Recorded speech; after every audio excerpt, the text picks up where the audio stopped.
Good evening, everyone. Assalamu alaikum. My name is Fawzia Khan, and I am the president of the American Muslim Women Association. And I want to welcome everyone to our tonight's program, virtual program, on 30 rights of a Muslim woman in Qur'an and Shariah with Daisy Khan. I see some new faces. I'm just going to talk a little bit about, before I talk about Amwa, let's start off with a dua.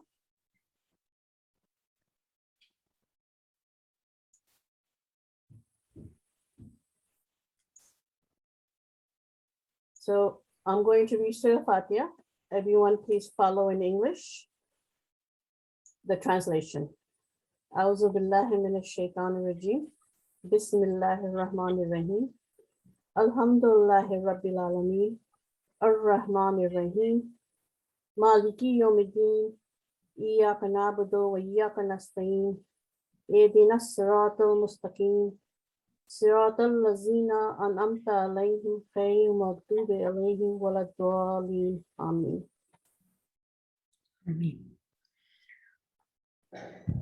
And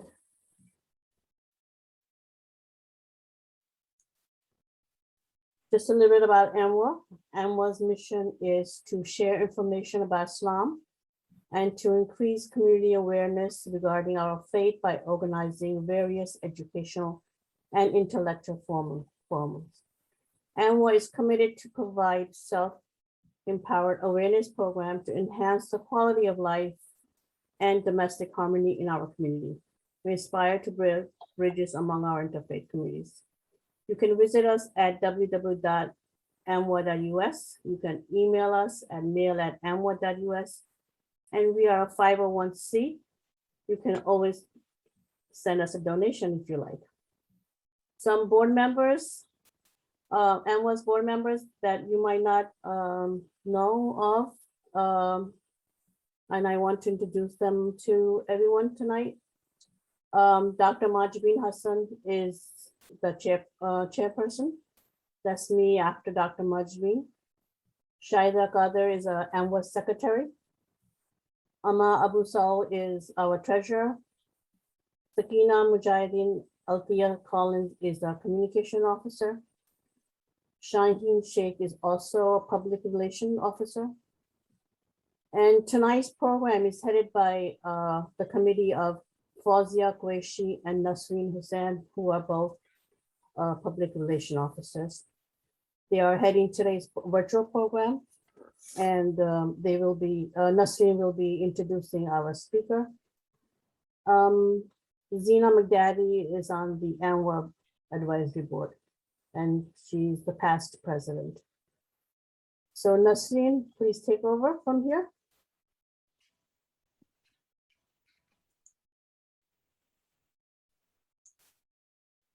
Nasreen, I need you to unmute your mic so you can talk. I did that. Good evening, shalom, and assalamu alaikum. I'm Nasreen Hussain, and I will be the moderator for today's virtual program with Daisy Khan. Since it's a virtual program, some house rules first. Please keep yourself muted during the program. If you want to ask a question, write it in the chat box. Your questions will be answered towards the end of the program in the question answer session. You will also be receiving a survey regarding this program in a few days. Please remember to send us your feedback. And now it's my pleasure to introduce to you our distinguished speaker, Daisy Khan. Daisy Khan is an award-winning speaker, author, and a community activist. She has devoted much of her life for increasing public understanding of Islam, fighting Islamophobia, and breaking down barriers between Islam and other faiths. She is the founder of Women Islamic Initiative in Spirituality and Equality, known as WISE. It is the largest global network of Muslim women committed to peace building, gender equality, and human dignity. She is also the co-founder and former executive director of American Society of Muslim Advancement, called ASMA. She believes women leadership is essential for solving societal issues. In 2008, she created the first global Muslim Women Shura Council to provide religiously grounded opinions on controversial issues relating to Muslim women. Shura Council has made statements on domestic violence, violent extremism, female genital mutilation, adoption, and other issues. Daisy Khan is also an accomplished author and has several publications to her name. She has been listed among Time magazine's 100 most influential people and was ranked among the top 10 women faith leaders by Huffington Post. She is also the recipient of 24 awards and honors, including Eleanor Roosevelt Human Rights Award, Edinburgh Peace Award, and Interfaith Center's Award for Promoting Peace. And now I present to you our distinguished speaker, Daisy Khan. Thank you very much for this wonderful gathering. And since this is an intimate group of people, I think that today's session is not going to be just a boring speech. It is going to be a little bit more interactive because the work I will be presenting to you has real-time applicability in places like Afghanistan and in other parts of the world where women are truly struggling. So since AMWA is all about educating the public, I see a number of you here are probably coming to get a greater understanding of how, what women's rights are and why there is so much confusion in the marketplace about, the oppression that Muslim women face in many parts of the world. So I will take you through two presentations today. The second presentation is even more exciting than the first one, but the first will give you a kind of an overview of how we arrived at the second documentation. So I'm leaving all of this kind of in a mystery, but this way, I think that you will stay engaged. So just in the a little bit of a backgrounder as to why we are doing this now. This didn't come about suddenly, as was mentioned in my bio. Faith-based activism is probably the most effective way to mobilize grassroots communities whose values are informed by their religion. This is not any different in America, where we have also fought the big fight for women's rights with the suffragettes, who really couch their activism in faith-based values, and other movements that are led by wonderful faith leaders in this country against poverty alleviation and even the environment. So this is also true in many parts of the Muslim world, which were formerly colonized, and a lot of Western values were imposed upon them. And there is kind of an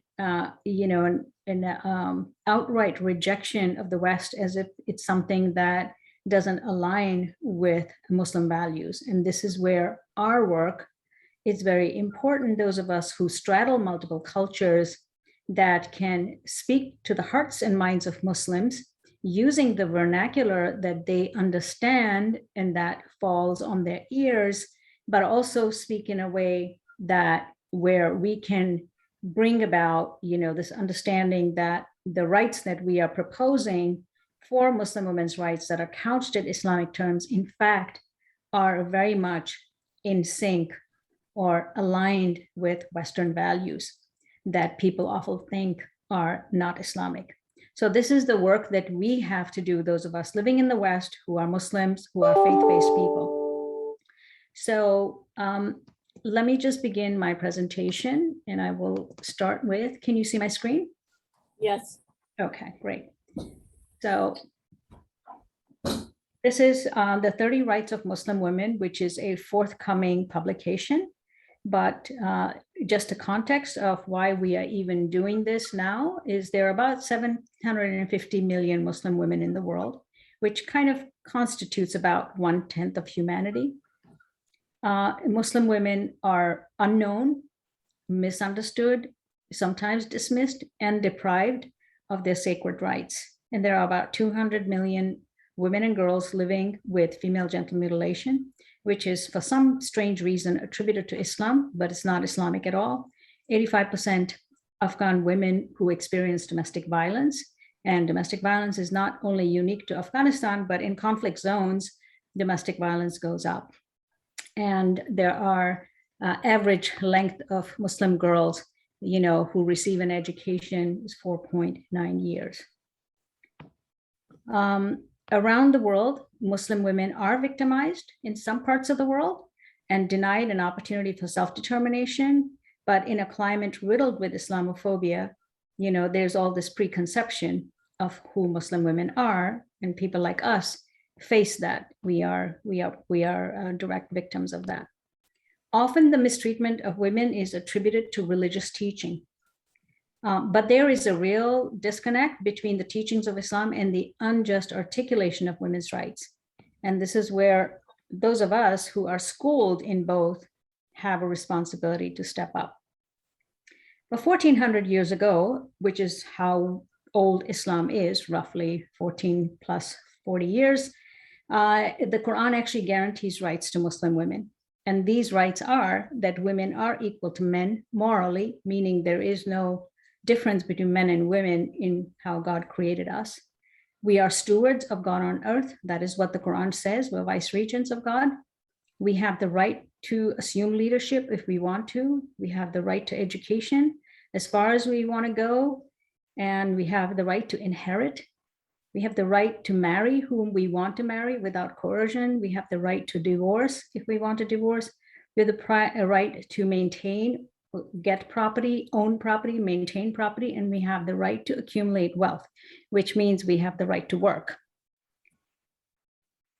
So we believe the time has come to affirm these ideals of human dignity and gender equality that are enshrined in the Islamic faith. There is no ifs and buts about it. They are enshrined, and all we have to do is amplify them in the way that they need to be amplified. So this is a book that I have been working on. Unfortunately, it's not ready for you yet, but this is what the working copy looks like. So you know that there is a little mock-up here. It's getting ready. It's getting ready. That's all I can say. This new book will define and advocate for the sacred rights of Muslim women. It will demonstrate how Islamic jurisprudence guarantees a full suite of women's rights.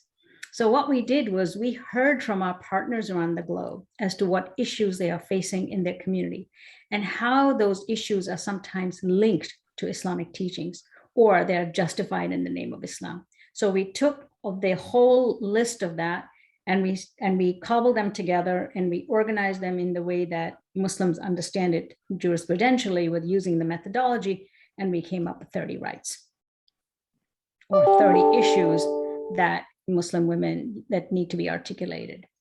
So we have the 30 rights of Muslim women will reestablish Muslim women's authority in faith-based societal discourse. I cannot tell you how important this is right now in Afghanistan, where the whole discourse on religion has been co-opted by the Taliban. In fact, the only legitimacy that they really truly have is that they have carried the banner of Islam and said that we are here to restore the Islamic emirate, as if there's anything Islamic about that emirate, but there isn't.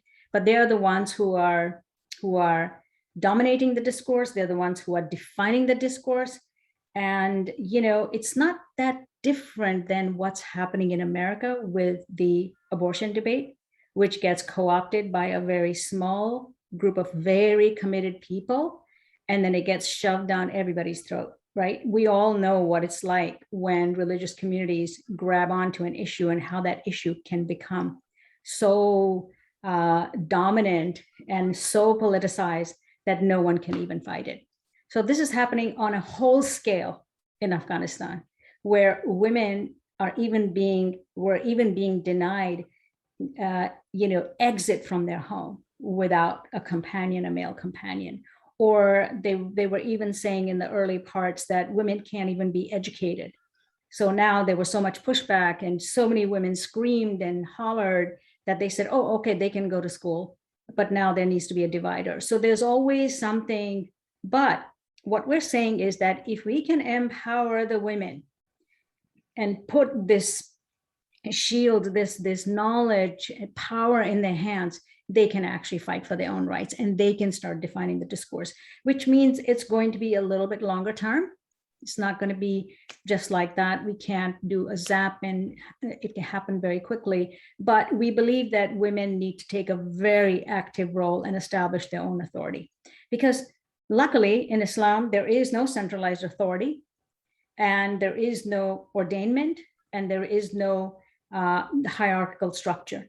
So if you are a jurist and if you are a learned person and if you can argue, you are de facto recognized as an authority and as a leader. So this is what we are doing. We're coming up with a strategy for Afghanistan.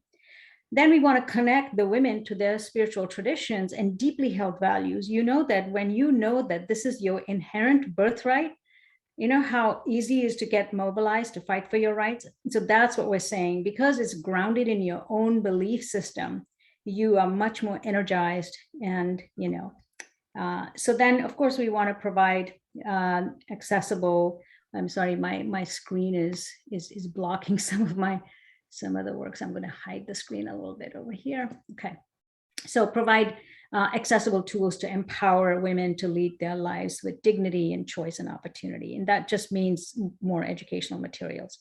So 30 Rights of Women will engage in a multifaceted campaign. We will do collaboration, which is kind of what we're doing right now. And, we'll just be using Zoom. We'll be talking to people, constantly engaging people and doing in-depth, studies, collaborating across the globe, educating each other, communicating with one another, and making things actionable on the ground as a result of that. So our collaboration is really designed to partner with Muslim women's organizations. So Amwa's going to be the first, yes? I'm already declaring you as my partner. To use the 30 rights as a tool to educate the public. So a mother can empower her daughter at home, a teacher can educate a new generation of girls, an activist can proactively promote women's rights, and the youth can assert that Islam supports women's self-determination and agency. So this is the collaboration is across the globe with NGOs that we can work with directly, including interfaith NGOs. Then education is one of the sessions that we did with Afghan women. They came back to us and said, this is so great. We've learned so much, but we don't want to wait till we're 20 years old and 30 years old. We really want to teach our girls. So can you create a young adult version of this book? So we have a new book that we will be publishing for young adults, and it's going to be called Muslim Girls' Rights in Islam. It'll be an illustrated book to empower the young minds to envision a world full of possibilities, help foster pride and confidence, and develop a vocabulary where they can express everyday social language around women's agency. So in Afghanistan, young girls from very poor, socioeconomically areas are socialized to think that at age 11, they need to get married. This is how they're socialized. So their whole world outlook is that I have no other opportunity. Marriage is the only thing that I have to do. And that's what their whole life is all about. And so we want to change that. Imagine if you start teaching them about their rights at a much younger age, how wonderful that would be. Communication is simply, we are going to use technology as much as possible. So we have also been told by the Afghan women that books are great, Zooms are great, but everybody has a smartphone in their hand. Can you make an app out of this book? So we will have an application where these rights will be downloadable all the time, and they will be on your phone, so you can look them up and you can argue your points if you are arguing with somebody or you're having a debate with somebody. Of course, in addition to that, we would like to do over 30 weeks, a full session on these rights, each week, one right, and then also do some kind of a social media campaign.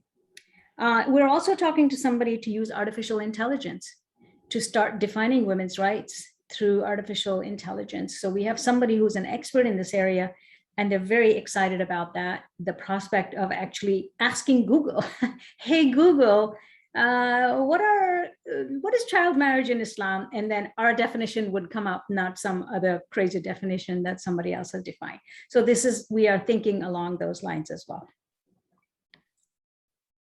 Then this is the part that I want to discuss with you, which is the second part. So because the book is still in the works, it's probably going to be ready by the end of this year.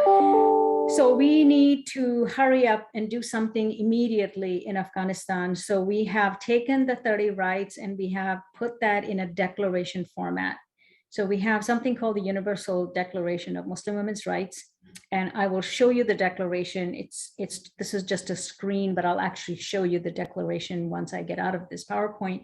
But the idea is that the declaration would be presented to the Taliban, and it would be getting signatures from male leaders, male scholars. It will get signatures from women faith leaders of all faiths, acknowledging that they support Muslim women's rights.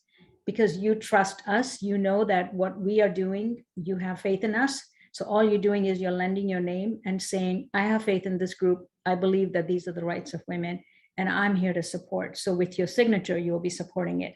So we want to collect 1 million signatures around the globe to assert that Muslim women's rights are consistent with Islamic faith in ways that are resilient, contributive, and adaptive. So these rights can be applied full scale, or they can be applied within, transitionally, like baby steps. So there's enough leeway there. Then with action, we will be doing 30 rights webinars, full day trainings to create a comprehensive understanding of the 30 rights of Muslim women with customized curricula, mechanism for feedback, and downloadable lesson plans.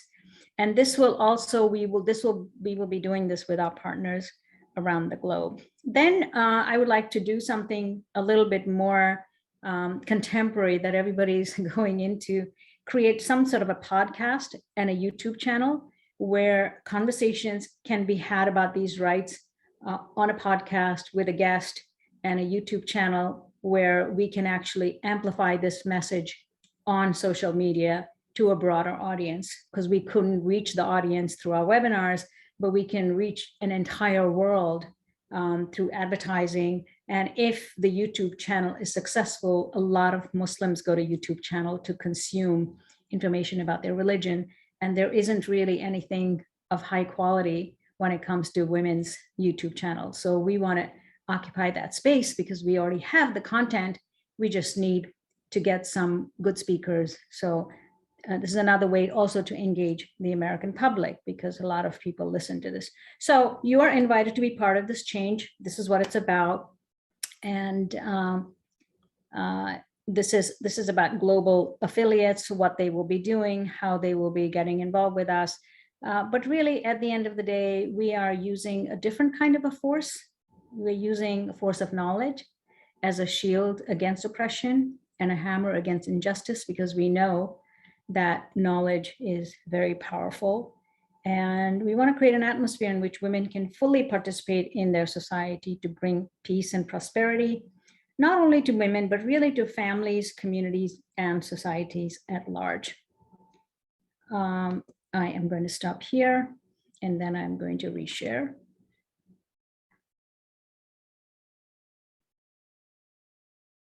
Oh, now the question is, where is my other share? I have to get out of here. Just 1 second. Okay, I can share now.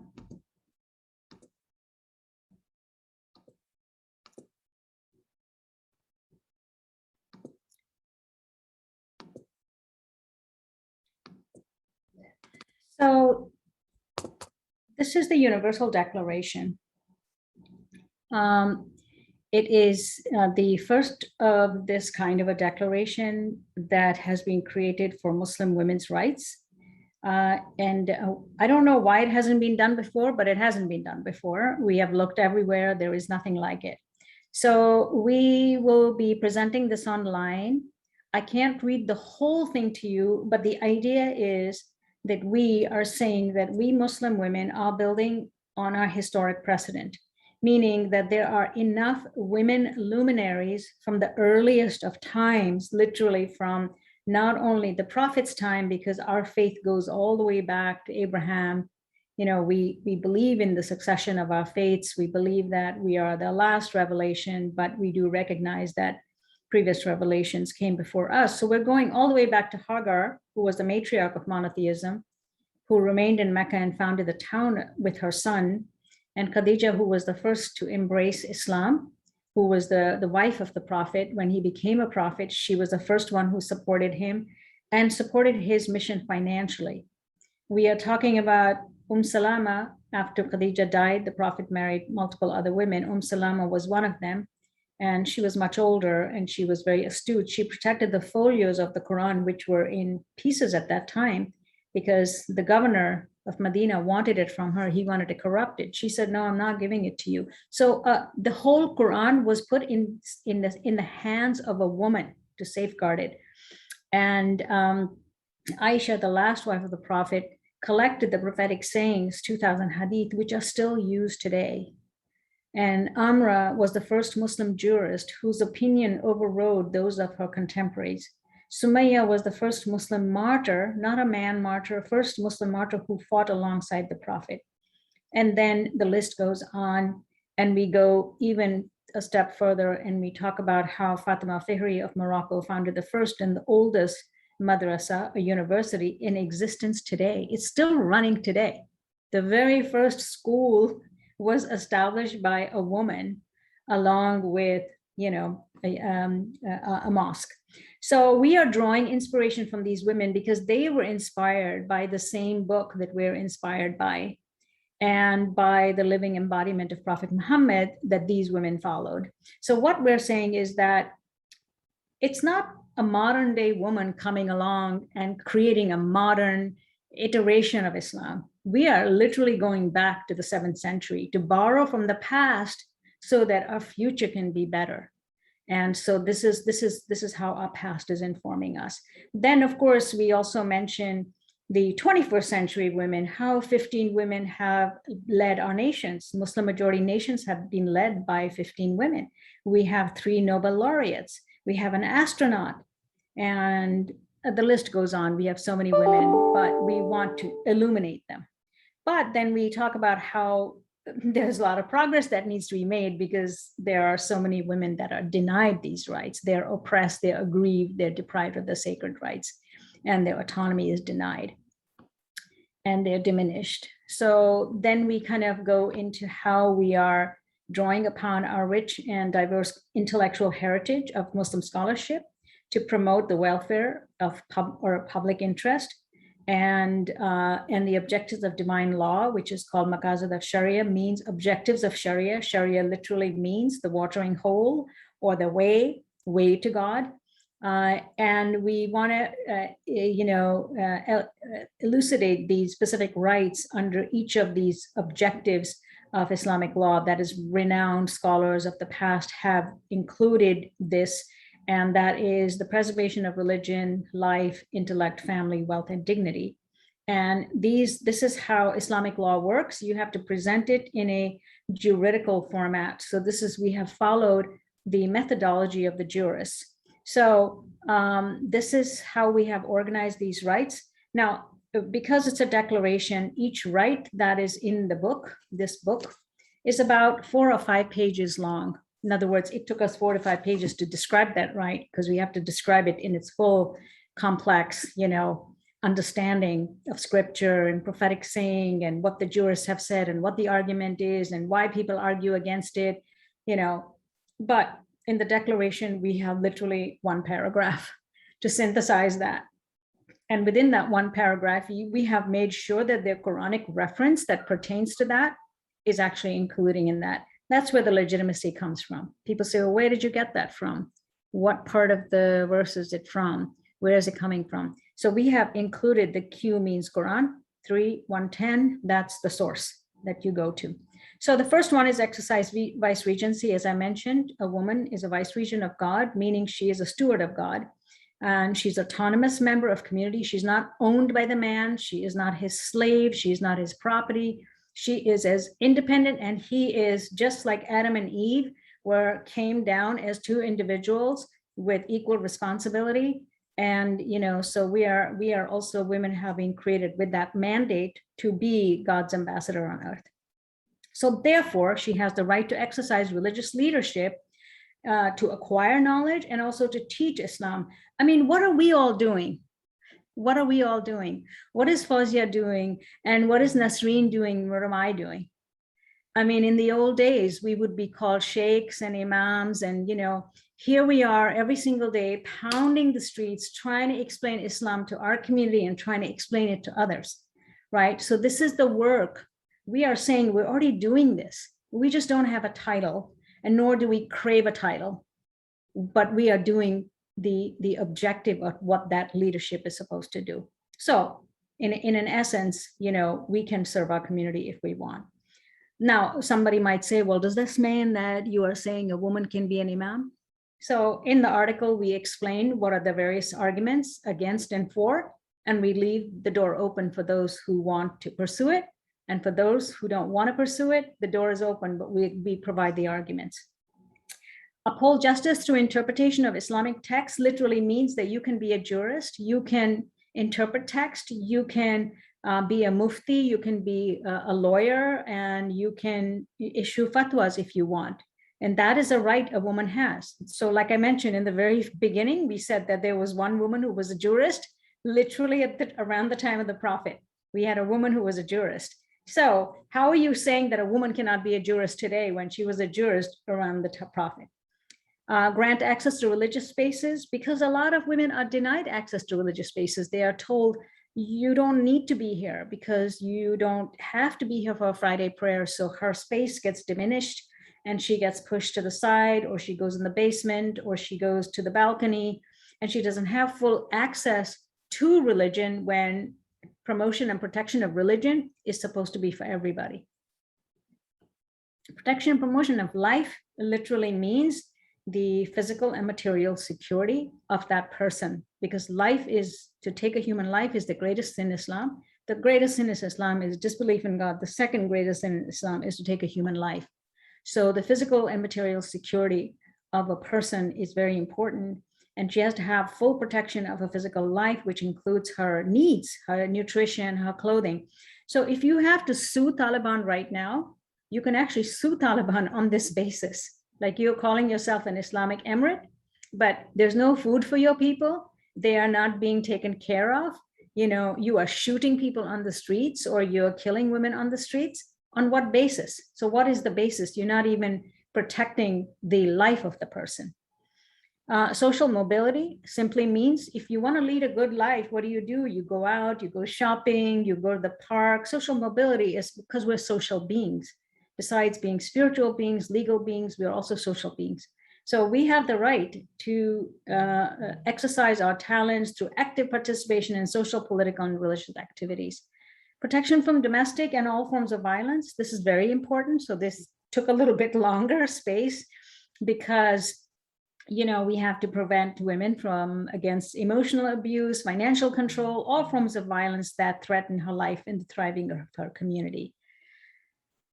Then protection from female genital mutilation. We've already mentioned this before. And because of the position paper that we did on female genital mutilation, and that was taken over by our partner in Gambia, we have successfully banned the practice in Gambia because we did an education of all the imams. Through our paper, we convinced them that it was not an Islamic practice, that it's actually wrong. So unfortunately, this doesn't happen in Afghanistan, but it does happen in certain parts of the world, and we need to stop it. Safeguard against rape and sexual assault. You've heard of cases where a woman gets raped and then she's shamed for being raped. And then sometimes she's killed because she's raped. Her family is stigmatized. Sometimes she's forced to marry. This is all against Islam. It is such a violation. Rape is considered a crime that is similar to terrorism. Because in terrorism, not only do you kill people, you destroy property, and a person's body is their property. So you have no right to take my limb, my arm, my eye, my, remember the eye for the eye? So you have no right to violate my body. And so the compensation is whatever part you have violated, you have to compensate fully for it. So forget about raping women and sexually assaulting them and getting away with it. This is completely egregious. Safeguard against child trafficking. Child trafficking is akin to slavery. Enslaving a person is forbidden in Islam because you're only slave to God, not another human being. Access to health and hygiene. A lot of people don't get this. So in Afghanistan, to keep women indoors, they made sure that there were no public toilets anywhere. So Afghan women have the best bladders in the world, the strongest bladders in the world, because whatever they have in the morning, they know they're not going to the bathroom for the next 8 hours. It is such an atrocity because a lot of Afghan women who became parliamentarians, there are stories of how they had to beg to go to the men's bathroom, and the guy who controlled the keys would come jangling and shaming her because she had to go to the bathroom. So there are no public toilets. They still don't have public toilets, but we're not only talking about public toilets, we're talking about a woman is a nurturer. She gives birth. She has the right to get the best care, the best natal care, the best maternal care, because she is bringing a life into this world. And expression of modesty. We are saying that everyone has a right to express their modesty, but through inward qualities and culturally suitable outward expression, but it must never be legislated. There is no coercion in Islam. You can say we would like women to wear this, but you can't say that women have to wear this length of a burqa, it's complete coercion. Protection and promotion of intellect means accessing religious and secular education equally. I'm going to go a little quickly because I want to leave some time for you to ask questions.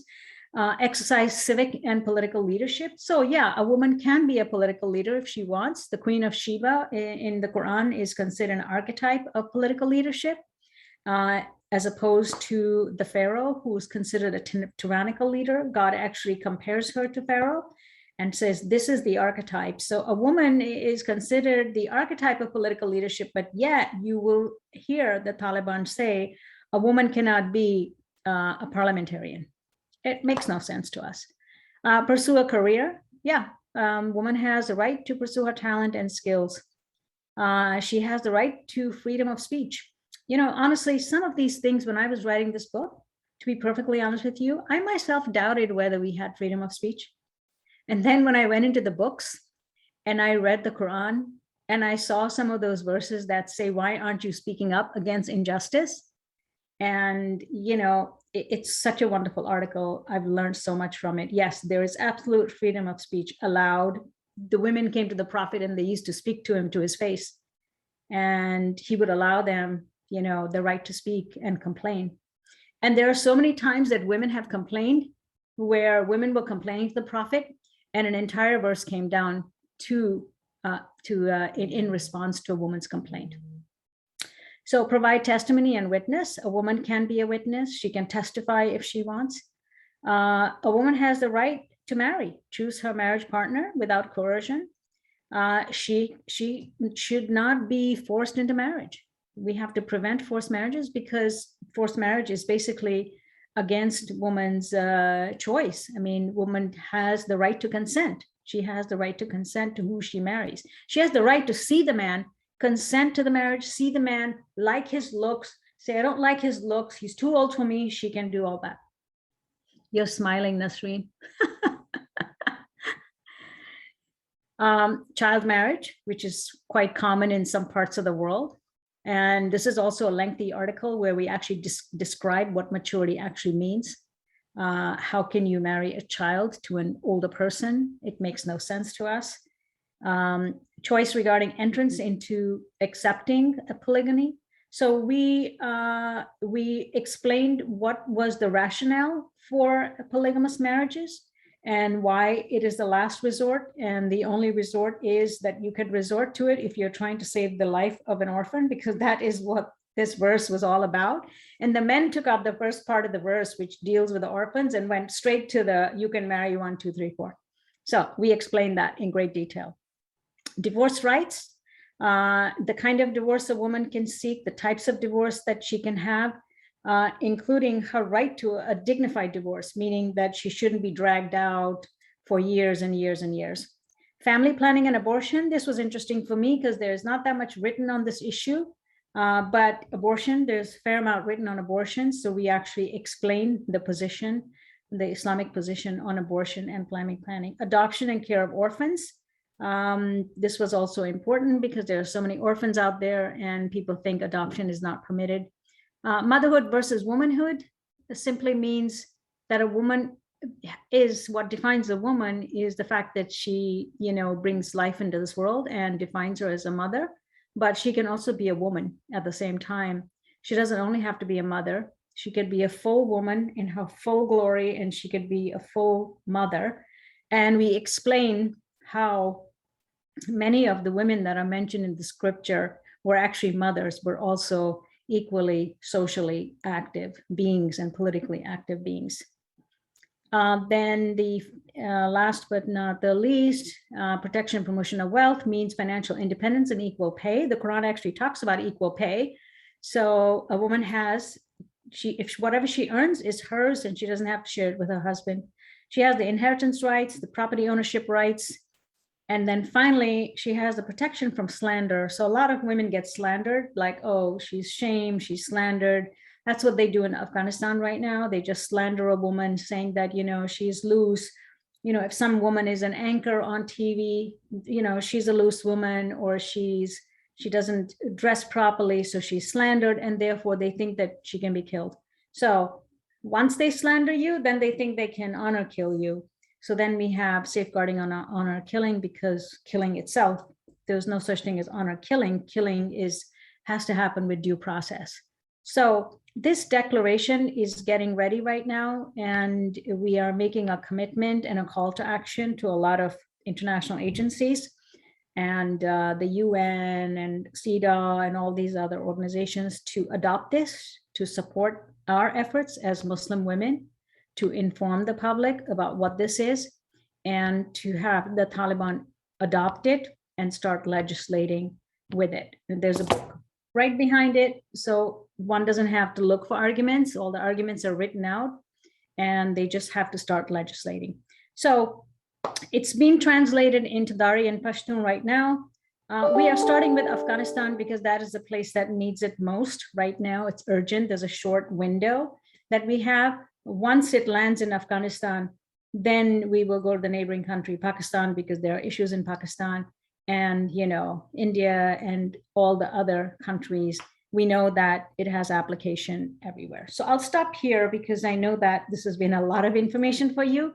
So if you'd like to ask any questions, I'll stop share here. Thank you.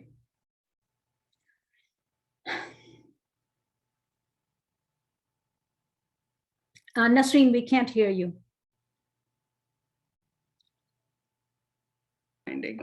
I unmuted so you can hear. Thank you very much for educating the audience and me on the rights of Muslim women. It's a lot of information, and we need time. We'll be waiting for your book to assimilate all that. You did a wonderful job. Okay. Before we start taking questions, I would like to give our audience a simple explanation of what Sharia is. You are here, I want to use this opportunity. This is the most misunderstood word over here. And if you can explain, this is the topic for today, the Muslim women rights in Qur'an and Shariah. Qur'an, everybody knows, most of us know, and our interfaith audience also knows that Quran is the holy book of Muslims, but the Sharia is hard to explain, even for me sometimes, really, to the non-Muslims. and others. Yeah. So can Well, you? Yeah. Yeah, so I think that you're right. The Sharia actually just means the way, and some people even say it's like the way to the watering hole, meaning that's where you get nourished, but it's the way to achieve the divine law. So what is the way that you will achieve this? And that is why when the scholars were coming up with these laws, because until first there was the scripture, then there were the prophetic sayings, and then the jurists, as Islam was expanding, had to deal with creating laws. So they were creating laws for those particular incidences, whether it was theft or, the things that were not in the Quran, the actual, prohibitions that were not mentioned in the Quran, and how do you legislate? So then they figured out what is the best way what are the objectives of the divine law. So then the objectives they divided into 6. And that's what they call the maqasid of Sharia, the objectives of Sharia. In other words, the final goal of Sharia is to achieve the protection and promotion of life, family, religion, wealth, dignity, and intellect. And so they came up with these 6, and it was I think it was Ghazali who did this, who came up with these 6.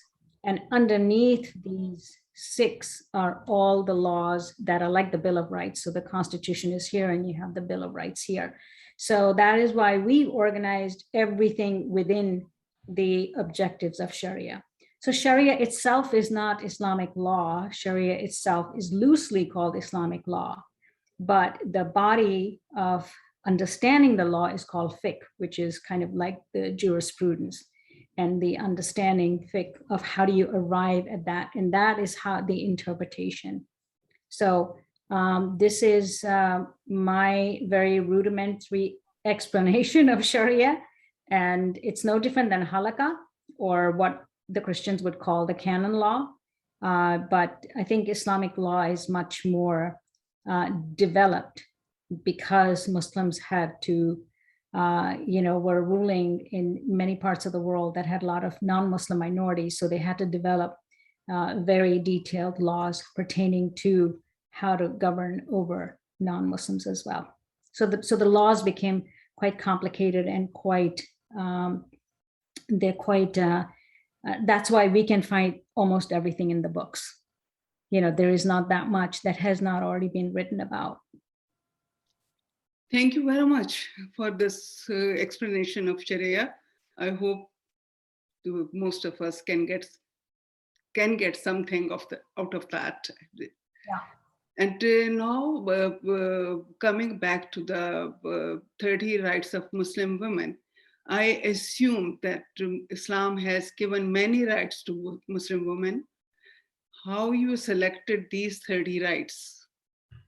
So we selected these based on the issues that were going around in the world. These are the issues that needed to be addressed. These are the issues that had to be explained and researched, and because these were the issues that women were struggling with and were facing. So we thought that we should at least get the rights, these challenges that women have.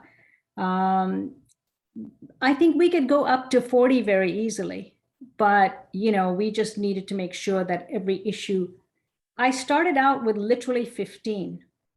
And then my partner from Afghanistan said, yes, but what about child trafficking? It's happening in Afghanistan. I said, well, yeah, if you traffic a child, you're stealing a child from a mother. And a mother has the right to raise her child. And the child has a right to lead a full life. So therefore, it then becomes an issue, right? So this is how we came up with this. It was not random. It's very specific, because these are the issues that women are facing around the world. Okay, thanks for that. But another question related to the first question. Yeah, 30 rights of Muslim women. Did you come upon any new right while researching, which you were not aware of before?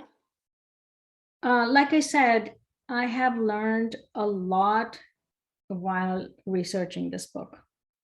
And sometimes it makes me almost, sometimes I go into tears because I see certain things and I'm like, we're so far away from what God has given us. We're so miles apart. We have steered in such an opposite direction than what God wants for us.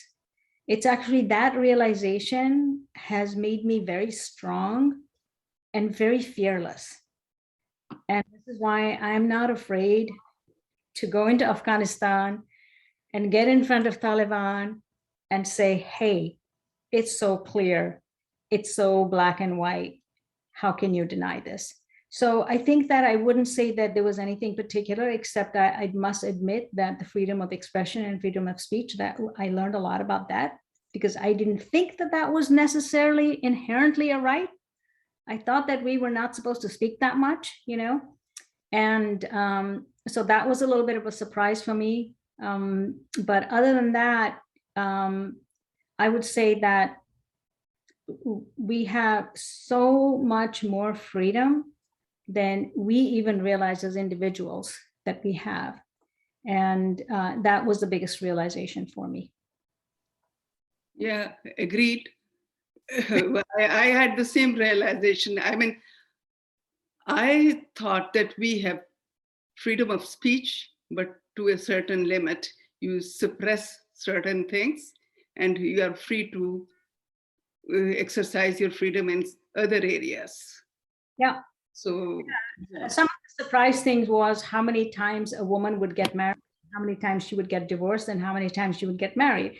I mean, there's a story of a woman who just, you know, first got married, then her first husband died, then she gets married to Umar, then he dies, then she marries Abu Bakr, then he dies, then she just keeps going. She's like on her fourth, she's like, I can't live by myself. I can't live by myself. I have to have a husband. You know, that those were some of the nuggets that I was laughing at when I heard stories like that. And then there was a complete surprise. A woman that married the prophet asked him if she could marry, because she wanted to be around him. You know, it was very prestigious to be married to him, and he's fine. And then he couldn't give her the kind of lifestyle she wanted. She said, Muhammad, you can't give me the kind of life I want. It's boring here. There's nothing going on. And I want a divorce. He said, okay, you want a divorce? Go. so she divorced the prophet. Can you imagine?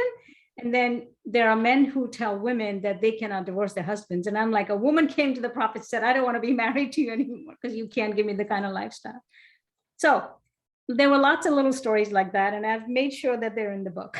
So very interesting stories. I mean, this is, I was not aware of this story, that the women divorced the prophet. I mean, yeah, exactly. Yeah, exactly. And I mean, the Afghanistan, you are making Afghanistan a kind of a test case issue for testing all these rights. So Afghanistan is I say that it's where the soul of Islam is going to rise up from, because it's a test laboratory for us right now, right? Because there's a lot of chaos, but there's also a lot of opportunity.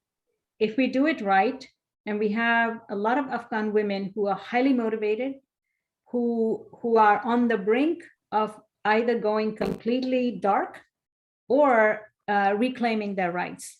And so we have a highly motivated, this is not Afghanistan of 20 years ago when you saw the women in blue burqas and they disappeared.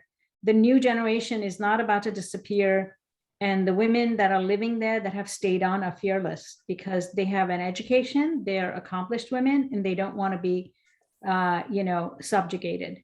So we have a great opportunity with those women, as well as with the Taliban, because Taliban have to govern and they don't know how to govern and they need a lot of help. So we think that we can roll this out, and if the Islamic Emirate of Afghanistan takes on some of these rights and starts applying them, believe it or not, it can be also adopted in Pakistan, because we're in conversations with people in Pakistan, and the two will go in sync with one another. we are coming to the close. I'm getting 2 minutes, 1 minute left warning. So I like to thank all of you, the Well, audience. Deborah's been raising her hand. If you could let her ask the question. I can see a few hands raised, but due to time limitation, we won't be taking these questions. Please write down your questions in the chat box. We will refer them to Daisy Khan, and her answer we will email you. And now I would like to thank Daisy and all my audience for attending today's program. It was a great honor for American Muslim Women Association to have Daisy Khan for this program. Thank you, everyone, and have a wonderful week ahead. Good night. Thank you so much. Thank you. Bye-bye, everyone. Take Bye. care.